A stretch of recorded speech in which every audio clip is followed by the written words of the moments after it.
মৌসুনী আইল্যান্ডে আমরা অনেকবার এসেছি, কিন্তু এইবারটা একদম অন্যরকম। এইবার আমি থাকছি একদম একটা প্রপার রিসর্টে। হ্যাঁ, ঠিকই শুনছো, মৌসুনী আইল্যান্ডে এমন একটা রিসর্ট আছে না দেখলে বিশ্বাসই হবে না। সুন্দর রুম, একদম প্রাইভেট আর নিঃশব্দ পরিবেশে ঘেরা। রুমের ভেতরটা একদম হোটেল স্ট্যান্ডার্ড, পরিষ্কার আর কোজি ভাইব একসাথে মিশে গেছে। খাওয়ারও একদম দারুণ, ফ্রেশ তাজা মাছ থেকে শুরু করে হোমলি দেশি লাঞ্চ প্লেট, সব কিছুতেই একটা আইল্যান্ড চার্ম আছে। কিন্তু সব থেকে বড় সারপ্রাইজটা তো সামনে। এই রিসর্টের ঠিক সামনেই মৌসুনীর সব থেকে সুন্দর সি বিচ, যেখানকার ভিউ একদম মাইন্ড ব্লোয়িং। মনেই হবে না যে তোমরা মৌসুনীতে এসেছো, মনে হবে তোমরা মন্দারমণিতে এসে পৌঁছেছো। ঢেউয়ের শব্দ, বালির নরম ছোঁয়া আর সূর্যাস্তের রং একসাথে মিলিয়ে একদম সিনেম্যাটিক মুহূর্ত তৈরি করে। ভিড় নেই, হট্টগোলও নেই, শুধু সমুদ্র আর তোমরা। শুধু তাই নয়, এর সঙ্গে আজ আমি তোমাদের দেখাবো কি করে এখানকার মানুষ রাত্রেবেলা সমুদ্রের ধারে মাছ ধরে, যা আমিও নিজে জীবনে প্রথমবার দেখলাম। যদি মৌসুনীতে শান্তি খুঁজতে আসো, এই রিসর্টটা হবে তোমাদের পারফেক্ট সি ভিউ স্টে। আজকের পর্বে তোমাদের সন্ধান দেব মৌসুনী আইল্যান্ডের এই সুন্দর রিসর্টটার, আর সেই সাথে থাকছে জমজমাট খাওয়া দাওয়া, লোকাল ফ্রেশ খাবারের এক আলাদা স্বাদ। তো চলো শুরু করা যাক আজকের পর্ব। মৌসুনী আইল্যান্ড, বিচ, ফুড আর একটা অসাধারণ এক্সপিরিয়েন্স। স্বাগতম চাঁদের পাহাড়ে, বাংলা থেকে বিশ্বের পথে, অভিযানে বাঙালি।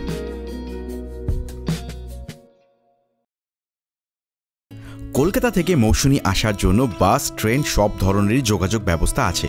প্রথম ধাপ, যদি তোমরা ট্রেনে করে আসো তাহলে কলকাতা থেকে নামখানা পর্যন্ত ট্রেনে চলে আসতে হবে। ট্রেন পাবে শিয়ালদা থেকে নামখানা পর্যন্ত। দিনে বেশ কয়েকটা ট্রেন যায়, সময় লাগে 3 ঘন্টা, আর ভাড়া পড়বে 25 টাকার মতন। এবার বলি যারা বাসে করে আসবে ভাবছো, কলকাতা থেকে বাসে করে নামখানা পৌঁছাতে হবে।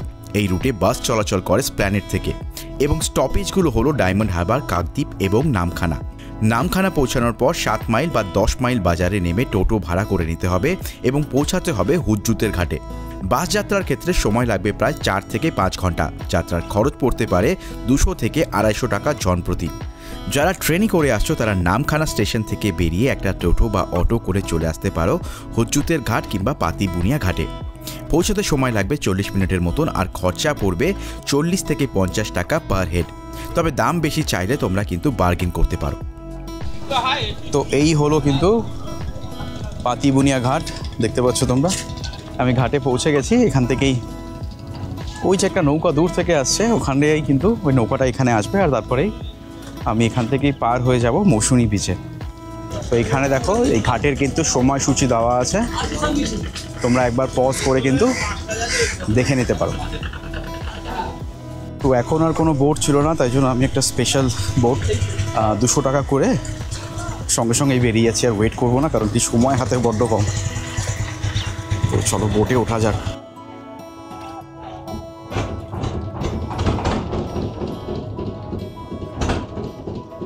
তো বোট ছেড়ে দিয়েছে, আর একাই আমি যাচ্ছি, দেখতে পাচ্ছ কেউ নেই। এটা স্পেশাল একটা বোট, তাই জন্য এটাতে ভাড়া পড়ে 200 টাকা করে।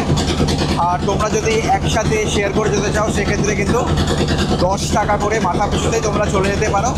তার জন্য যে সময়সূচিটা আমি দেখালাম, আর সেই সময়সূচি তোমাদেরকে ফলো করতে হবে। আর আমার যেহেতু সময়সূচি টাইম অনুযায়ী আমি আসতে পারিনি, তাই জন্যই আমাকে স্পেশালে বেরোতে হচ্ছে আর কি। আর জাস্ট দেখতে পাচ্ছ এখান থেকে মানে দারুণ, কিন্তু আর খুব সুন্দর ফুরফুরে হাওয়া, মানে ঠান্ডা একদম লাগছে, বেশ ভালো লাগছে। মানে মাথার উপরে তো রোদ, কিন্তু এই যে হাওয়াটা জলের, সেটা বেশ ভালো, দারুণ লাগছে কিন্তু।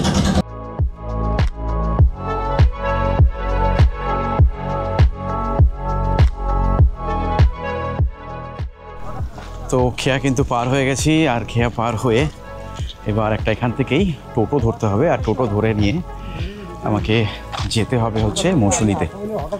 চলো তাড়াতাড়ি করে টোটোটা ধরে নেওয়া যাক, তারপরে তোমাদের সাথে আবার কথা হচ্ছে।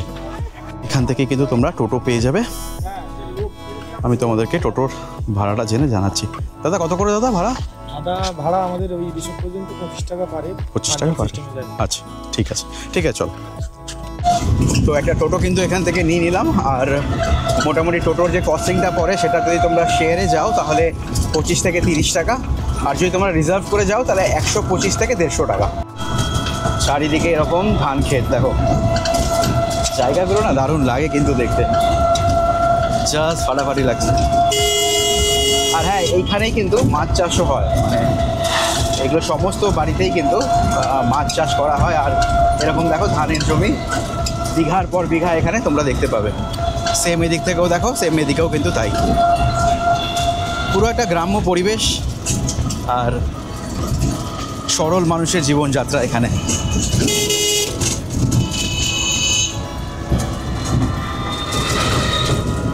তো এটাই হলো কিন্তু রিসর্ট, এই যে দেখতে পাচ্ছ এটাই কিন্তু রিসর্টটা। এবার তোমাদের মনে একটা প্রশ্ন আসতেই পারে যে তোমরা মৌসুনিতে আমরা যেটা গতানুগতিক দেখি যেই ধরনের কটেজগুলো থাকে ছোট ছোট ছোট ছোট করে টেন্ট টাইপের, সেটা কিন্তু এখানে নয়। এখানে কিন্তু পুরোপুরি পাকাপোক্ত ব্যাপার, একদম একদম যেরকম হোটেলে তোমরা পাও সেরকমই কিন্তু একদম, মানে তোমাদের এসে মনে হবে, মানে আমারও তাই ফিল হয়েছে। আমি যখন এসেছি আমার প্রথমে মনে হয়েছে যে ভাই মৌসুনিতে যেগুলো থাকে সেগুলো কোথায়, বাট তারপরে দেখলাম যে এটা একটা পাকাপোক্ত ব্যাপার, এবং তার জন্য কিন্তু কোনো প্রাইস এক্সট্রা নয় মৌসুনিতে এসে। এর আগে আমি অনেক কটা জায়গাতে মৌসুনিতে গেছি, বাট এরকম টাইপের কিন্তু আমি পাইনি। তো যারা প্রেফার করবে যে আমি একটু পাকাপোক্ত জায়গাতে থাকবো, পাকা বাড়িতে থাকবো, বা হোটেল টাইপের একটা ফিলের জন্য যারা মৌসুনিতে আসছো, তারা ডেফিনেটলি এই জায়গাটাকে কিন্তু চেক করতে পারো। তো এই দেখতে পাচ্ছ রিসর্টের যে রুমগুলো, এটা একটা সাইডের রুম, আর এই যে নিচের জায়গাটা দেখতে পাচ্ছ মাঠের মতন। এখন তো ঘাস হয়ে গেছে, কারণ কি বর্ষাকাল, তাই জন্য এখানে কিন্তু বারবিকিউ হয়, বা তোমরা রাত্রেবেলা এসে এখানে গান চলে, তো সেখানের সাথে নাচ গান যা ইচ্ছা করতে পারো।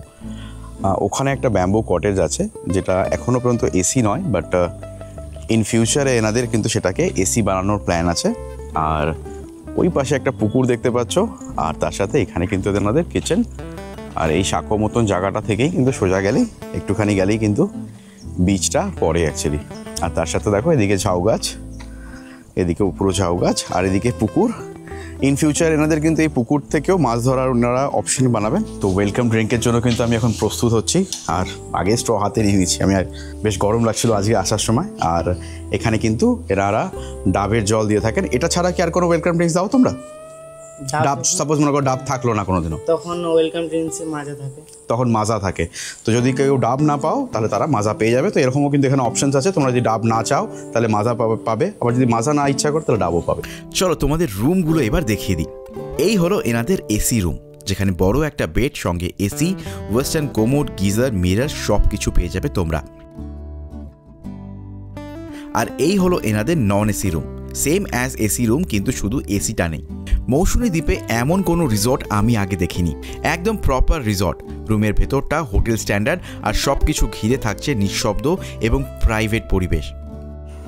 তো চলো এবার একবার বিচটাকেও দেখে নেওয়া যাক। আর এই রিসর্টটা যেখানে আমি এখন আছি সেটা কিন্তু একটা পাকা রিসর্ট, এবং রিসর্টে ঠিক এরকম একটা ব্রিজ মতন বানানো আছে, যেটা তোমরা দেখতে পাচ্ছ।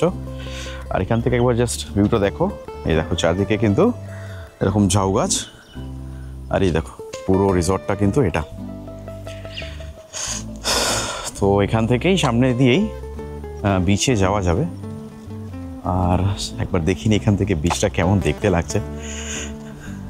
আমি এই সাইডে মৌসুমিতে কোনোদিনও আসিনি, আর এখান থেকে দেখো মৌসুমি, জাস্ট দেখো বিচটা, সিরিয়াসলি। ও মানে একটা জিনিস বলবো আমি, যে এই দিকটা কিন্তু একদম কমপ্লিটলি একটা ডিফারেন্ট দিক আমি মনে হয়।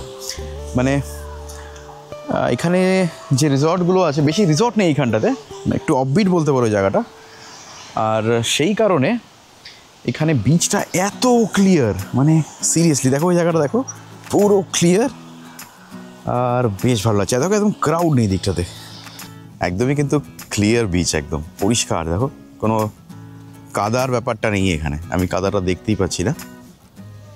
তো বিচ কিন্তু এখানে বেশ পরিষ্কার।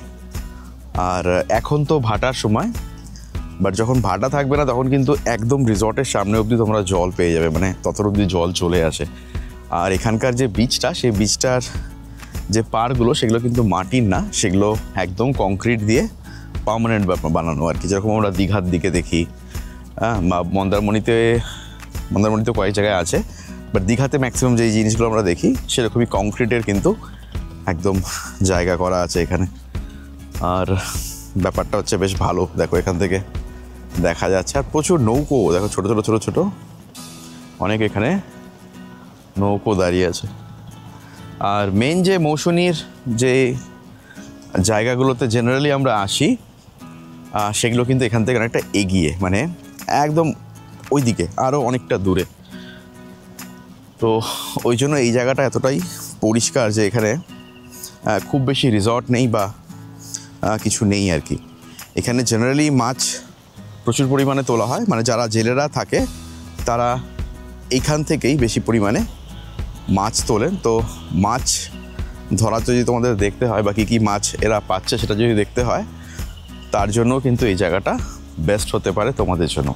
তো আমি রিসর্টে এসেই জেনারেলি যেটা করি প্রতিবারই, যে একটুখানি এসে জলের মধ্যে আগে নামি আর কি। তো এখন একটু জলে কিছুক্ষণ থাকবো, আর তারপরে গিয়ে দুপুরে যে লাঞ্চটা হবে সেটা গিয়ে খাবো। বাট বেশ ভালো লাগছে, আমি বলছি দারুণ লাগছে, কিন্তু সুন্দর ব্যাপার। আর এখানে হয়তো জেলেরা কিছুক্ষণের মধ্যেই মাছ ধরে ফিরবে, তো যদি সেটা পেয়ে যাই তাহলে তোমাদেরকে তখন আবার দেখাচ্ছি আমি। চলো কিছুক্ষণ জলের মধ্যে মজা করা যাক।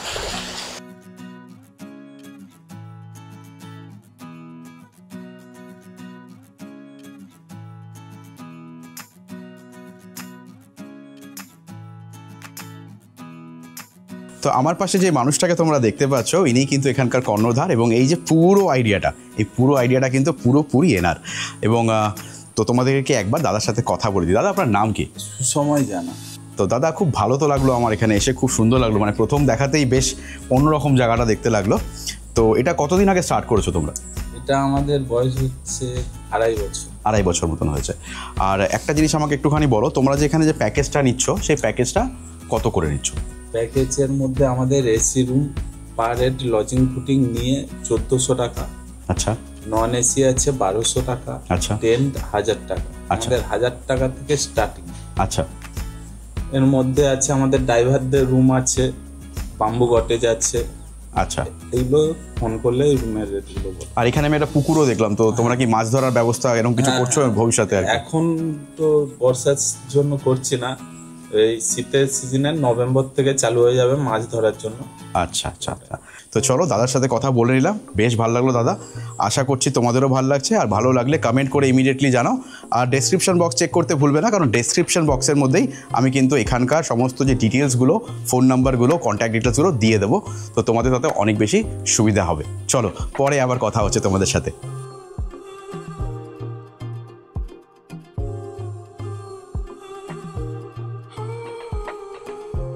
তো মৌসুমীতে আমি চলে এসেছি, আর এসে আজকে আমি পেয়ে গেছি লাঞ্চ। আর লাঞ্চে দেখো কী কী আছে। লাঞ্চে আছে এখানে রাইস, তার সাথে দেখো এখানে ঝুড়ি ঝুড়ি করে আলু ভাজা, সেটা দেওয়া আছে। আমার খুব ফেভারিট হচ্ছে এই আলু ভাজা। তার সাথে ডাল দেখতে পাচ্ছ তোমরা, এখানে আলু পটলের একটা তরকারি, দেখো আমার তো বেশ টেম্পটিং লাগছে দেখতে। তার সাথে তোমরা এখানে পেয়ে যাচ্ছ পমফ্রেট, আর তার সাথে এখানে পেয়ে যাচ্ছ তোমরা চিংড়ি মাছ, এবং তার সাথে থাকছে শেষ পাতে তোমাদের এখানে থাকছে দই মিষ্টি, আর তার সাথে এখানে চাটনি। তো দারুণ আয়োজন কিন্তু আমি বলবো এক কথায়। চলো একবার খাবারগুলোকে টেস্ট করে দেখা যাক। আমার মনে হচ্ছে খুব ভালো হবে খেতে, বাট একবার টেস্ট করেও দেখে নেওয়া যাক। প্রথমেই আমি নিয়ে নিচ্ছি ডাল, আর ডালটাও কিন্তু বেশ ঘন, তোমরা দেখতে পাচ্ছ ডালটা কিন্তু বেশ ঘন। তো বাঙালিদের কাছে ডাল কিন্তু একটা আবেগ।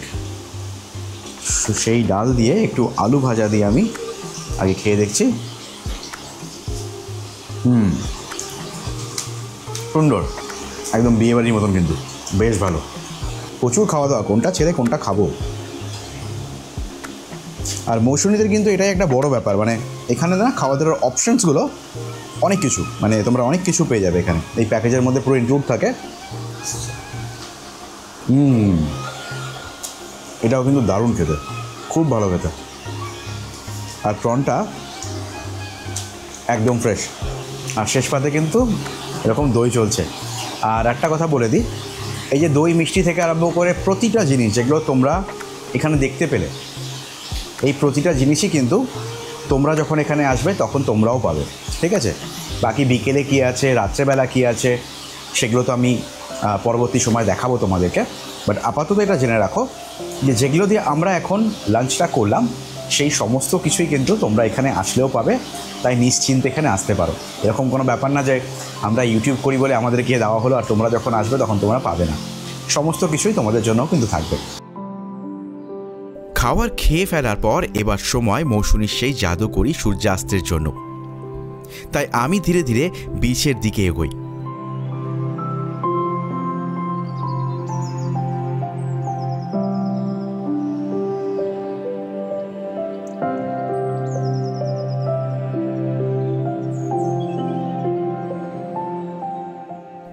ঢেউয়ের শব্দ, হালকা বাতাস আর রঙিন আকাশ সব মিলিয়ে যেন পুরো দ্বীপটা জীবন্ত হয়ে উঠেছে। আর আমি দাঁড়িয়ে আছি সেই মুহূর্তে, শুধু দেখার জন্য, শুধু অনুভব করার জন্য। তো সকালের দিকে তো সমুদ্রে গেছিলাম, তখন এত অবধি জল ছিল, আর এখন জলটা অনেকটাই কমে গেছে, তাই কিছুটা যেতে হচ্ছে হেঁটে। বাট সানসেটের সময় একবার পা ভেজাবো না সমুদ্রে এসে, সেটা আবার হতে পারে নাকি? দেখো কি সুন্দর লাল আলোটা, অসাধারণ লাগছে, জাস্ট ফাটাফাটি লাগছে, মানে দারুণ।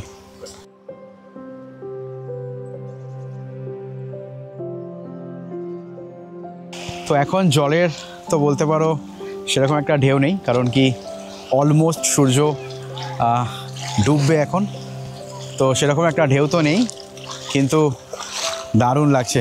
আর এখানে কিছু নৌকা রাখা আছে একদম, দেখো একটা সিনিক, মানে এত সুন্দর লাগছে এই জায়গাটা দেখে। তুই আসবি আর এদিকে? হ্যাঁ কতগুলো বাচ্চা এসেছিলো, আমি ভিডিও করছি দেখে, তারপরে লজ্জা পেলো, জানি না কেন, বাট দারুণ লাগছে কিন্তু বেসিক্যালি। আর এখানে টাইম স্পেন্ড করাটা সত্যি ভালো লাগে। উইকেন্ড ট্রিপের জন্য মৌসুমী আইল্যান্ড আমার অলওয়েজ একটা ফেভারিট ডেস্টিনেশনের মধ্যে সবসময়ই পড়ে, কারণ কি এখানের যে ভাইবটা আমার ভালো লাগে অ্যাটলিস্ট। আর কম খরচার মধ্যে যদি একটা জায়গা খুঁজছো তো মৌসুমী আইল্যান্ডও কিন্তু তোমাদের ডেফিনেটলি চেক করা উচিত। তো সূর্য কিন্তু প্রায় এখন অস্ত চলে গেছে, একদমই আলো কমে গেছে। আর তোমাদেরকে যেটা বলছিলাম যে এইদিকে পুরোটাই দেখো, খুব বেশি ক্যাম্প এদিকে নেই, আর তাই জন্য এই বিচটা দেখো এতটাই সুন্দর, মানে এখানে কিন্তু খুব সুন্দর বিচ। আর দেখো এরা ছোট ছোট কিছু বাচ্চারা এখানে খেলা করছে। তোর নাম কি? সাহিল। সাহিল তোর নাম? কোথায় থাকিস তুই? কোথায় থাকিস? ওই পাশে? আচ্ছা, আর তোদের নাম কি? ইমরান তোর নাম। তুই কোথায় থাকিস? তোরা দুই ভাই? আচ্ছা, তোর নাম? হ্যাঁ, আরফান। তুই কোথায় থাকিস? আচ্ছা, তো সবাই এখানকারই কচি কাচারা কিন্তু এখানে খেলাধুলা করছিল, আর একসঙ্গে কিছুক্ষণ সময় কাটালাম।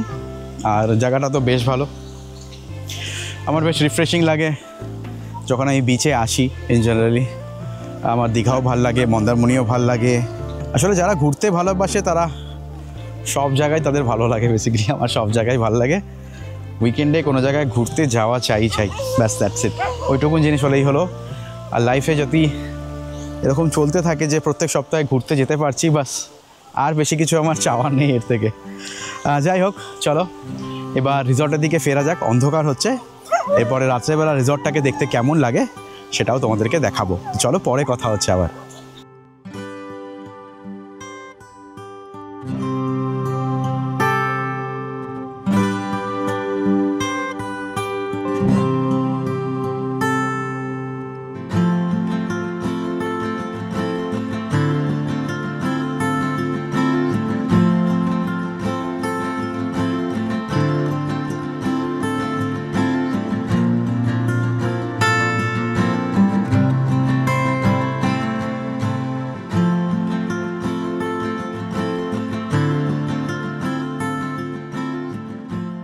তো সন্ধে হয়ে গেছে, আর সন্ধে হওয়ার সঙ্গে সঙ্গে আমার কাছে চলে এসেছে চা, তার সাথে মুড়ি, আর তার সাথে এখানে চিকেন পকোড়া দেওয়া হয়েছে।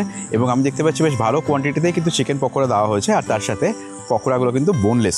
আর একটা ইম্পর্টেন্ট কথা বলে দিই, আমি মৌসুমীতে অনেকবার এসেছি, আমি অনেক জায়গাতেই গেছি, জেনারেলি সন্ধ্যার সময় যে খাবারটা প্রোভাইড করা হয় সেটা কিন্তু ভেজ আইটেম থাকে, যেরকম পেঁয়াজি থাকতে পারে, আলুর পকোড়া থাকতে পারে বা মিক্সড ভেজ থাকতে পারে, মিক্সড পকোড়া থাকতে পারে। বাট এখানে চিকেন পকোড়া দেওয়া হয়, আর এটাও কিন্তু প্যাকেজের মধ্যে ইনক্লুডেড। আর পিছনে দেখতে পাচ্ছ বারবিকিউ অলরেডির জন্য প্রস্তুতি নেওয়া শুরু হয়ে গেছে। তো চলো তাড়াতাড়ি করে স্ন্যাক্সটা খাওয়া যাক, আর তারপরে তোমাদের সাথে আবার কথা বলছি আমি। তো রাত্রেবেলায় এইখানে তো পুরোপুরি অন্ধকার, কিন্তু কিছু কিছু মানুষ কিন্তু ছোটো ছোটো বাচ্চারা বিশেষ করে এখানে না মাছ ধরতে এসছে। তো চলো একবার তাড়াতাড়ি করে ওদিকটা গিয়ে ওদের দেখি যে ওরা কি মাছ কিছু পেলো না। চলো তোমাদেরকে ওখানে গিয়ে তোমাদের সাথে আবার কথা বলছি।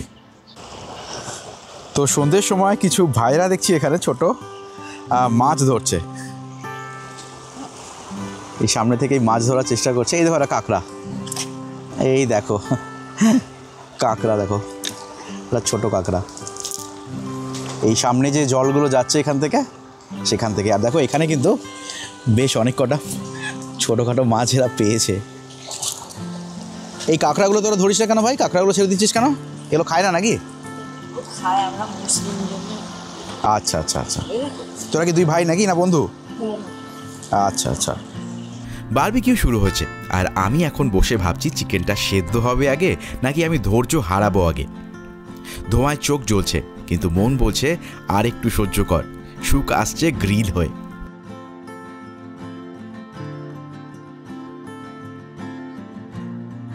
তো এতক্ষণ ধরে বারবিকিউ যেটা তৈরি করা হলো সেটা কিন্তু এবার প্লেটে সার্ভ করা হয়ে গেছে। আর দেখতে পাচ্ছ ঠিক এরকম ধরনের পিস এখানে দেওয়া হয়েছে, 1 2 3 4 5 6 7 পিস দেওয়া হয়েছে। আর একটা কথা বলে দিই, এই বারবিকিউ যদি তোমরা 1 কিলো নাও তার জন্য কিন্তু 400 টাকা কস্ট পড়ে, এবং তোমরা হাফ কিলো নিতে পারবে তার জন্য 200 টাকা কস্ট পড়বে। এবার আসি টেস্টের কথায়, কেমন খেতে। দেখে তো বেশ ভালো লাগছে, বাহ। অনেক জায়গাতে বারবিকিউ খেলে সেটা অনেক হার্ড হয়ে যায় বা এতটা জুসি থাকে না, এইখানে কিন্তু সেই ব্যাপারটা না, একদম প্রপারলি কুকড।